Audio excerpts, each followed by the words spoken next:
بێت بۆیە میوانداری بەڕێز شوان زوڵاڵمان کردووە بەڕێزیان ڕاوێژکاری بواری وزەن و لە لەندەنەوە لەگەڵمانە بن. بەڕێز شوانم کاتت باش سڵاوت لێبێت. ئەم ڕێکەوتنەی کە ئێستا لە نێوان ئەمریکا و سعودیا ڕوویداوە لێکەوتەکەی چییە بێت بە گشتی لەسەر ڕۆژهەڵاتی ناوەڕاست و بۆ بازاڕی وزە؟ زۆر سپاس. ئەوە راستی بێت لێکەوتەکەی ئەوکو ئەیبینی لە ماوەی چەند مانگی پێشووە نرخی نەوت بە تەواوەتی دابەزیوە، نزیکی 25 بۆ 30 دلار دابەزیوە. چەند ڕۆژێک لەمەوە پێش گەیشتە نزیکی 55 دلار نەوتی بڵین وەست تەکساسی ئەمریکی. ئەمە 4-5 ساڵە ئاوا نرخی نەوت بە نزمی نەبینراوە. ئەمەش ئەکەوێتە سەرەوەی کە وڵاتانی ئۆپێک و ئۆبلین ئۆپێک پلەسیان پێڵەن ڕووسیا و چەند وڵاتێکی کە ئەو ڕێکەوتنەی کە کردیان چەند ساڵە لەمەوە بەر سعودیە بۆ نمونە نزیکی 2 ملیۆن بەرمیلی لە بازار دەرهێنا، وڵاتانی حتا عێراق و ڕووسیا و ئەو بڵین وڵاتانی کە نەوت بەرهەمەهێنن بەنسبەیەکی ئەتوان نزیکی 4 ملیۆن بەرمیلە لە بازار دەرهێنرا. ئەمە بۆ ئەوەی کە نرخی نەوت لە نزیکی 75 بۆ 85 دلار بمێنێتەوە. ئەم بڵین هینە تازایی کە دۆناڵد ترامپ باسیەکات بڵین کە کردوێت ڕێکەوتنەی کە کردوێتی لەگەڵ سعودیە.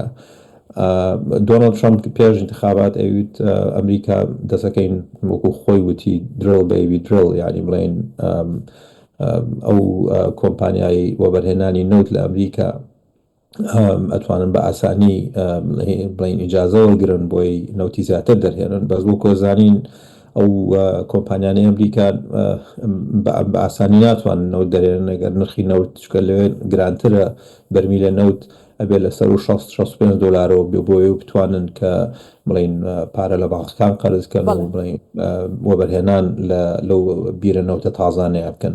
لەبەرەوەمە زەرەرەیە لە بڵین ناوخۆی ئەمریکا کەرتی وزەی ئەمریکا، بەس لە عین کاتە ترامپ ئەم کێشانەی کە دروستی کردووە خۆی بۆ نمونە گومرگێکی زۆری خستۆ لەسەر کاڵاکان لە چەند وڵاتێکە نایەوێت هەڵاوسان زۆر ببێت. لەبەرەوە پێی خۆشە لەم کاتەیە کە نرخی نەوت نزم بێ. بەڵێ کاک شوان هەر پێشتریش کاتی بانگەشەی هەڵبژاردنەکەی بوو کە ئەوەی وت ئەمەوێ نرخی نەوت دابەزێنم و ئێستش بەردەوامە لەسەر ئەو داواکاری و لەسەر ئەو بڕیاری. پێت وایە لە کاتی سەردانەکەی ئەتوانێ ڕەزامەندی ئەو وڵاتانی بەرهەمهێن بەدەست بێنێ بۆ قەناعەتیان پێ بکات کە بەرهەم زیاتر بکەن بۆی نرخەکە زیاتر دابەزێت؟ بەڵێ لە مانگی سەی پێشوانی و ماگونی 2 مانگێ بێت وڵاتانی ئۆپێک تقریبان ئەو ڕێکەوتنەی کە هەبوو لە ماوەی 3 ساڵی پێشوە هەمووی خەریکە بڵین شیە بێتەوە نامێنێت. وا ڕێکەوتن کە ماگانە بۆ نمونە 150,000 بەرمیل زیاب کرێت، بەس مانگی 4 بۆ نمونە نزیکی 2 ملیۆن بەرمیل هاتوۆتە بازارەوە زیایە لەسەر و کۆتەی کە هەیەە. مانگی 5 و 6 لەو حەدایە بێت 400 بۆ 500,000 زیاکە ماگانە.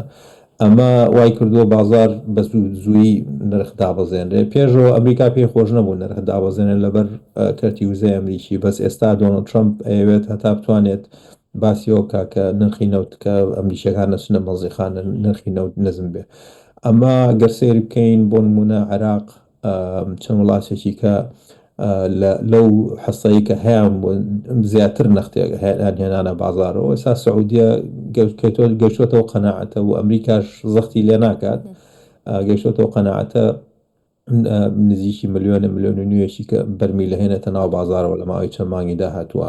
ئەمەوان عێراق چی بەسەر دێت کاتێک کە ئەم زیادکردنی بەرهەم هەبێت و لەلایەکەوە نەوتیش دابەزێ ئەنجا کاریگەریەکەی لەسەر عێراق چییە بێت؟ چونکە بودجەکەی زۆربەی لەسەر نەوت داناوە.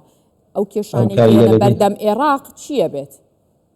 یەکەم کێشە ئەوەیە بودجێ عێراق کە نزیکی وا حساب کراوە نزیکی 70 دلارێکە. ئەمە وا کات کە عەجزی بڵین بودجە هەبێت.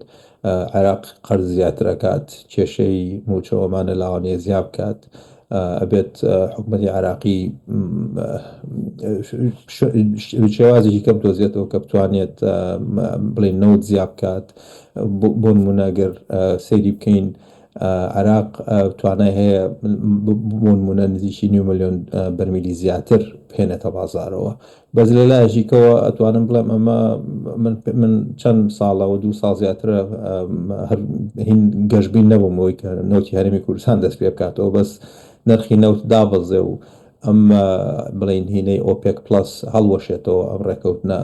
ئەمەوە کە عێراق پێویستی بە نەوتی زیاتر بێ واکات کە بەغا لەگەڵ هەرێمی کوردستانە وەکو بڵین سوکە ڕێکەوتنێ هەیە بەستا ئێسانەوتەکە دەستی پێ نەکردوێتەوە. ئەمەوە لاوانەیە بڵێن زەختێکی زیاتر بخاتە سەر بەغا کە ڕێکەوتنە کە بە زووترین کەواتە بەڕێز شوان پرسی هەناردەکردنەوەی نەوتی هەرێمی کوردستان لەم نێوەندەدا بە کام لایەندا ڕوئە ئەرێنیە بێت یاخود ئەبێ لەم کاتەدا زۆر هەستیارانە مامەڵی لەگەڵا بکرێت؟ من لەو باوەڕێم ئەمە شتێکی پۆزتیڤە ئەم نرخینەوە دابەزیوە.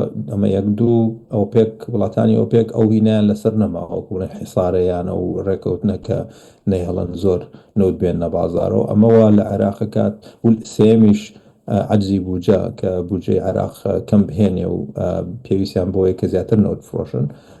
ئەمواکە زەخت خاتە سەر بەغا کە ڕێکەوتنەکە وەکو وا دیارە بەغا پەلەی نییە ئەوێ بۆستێت تا دوای انتخابات.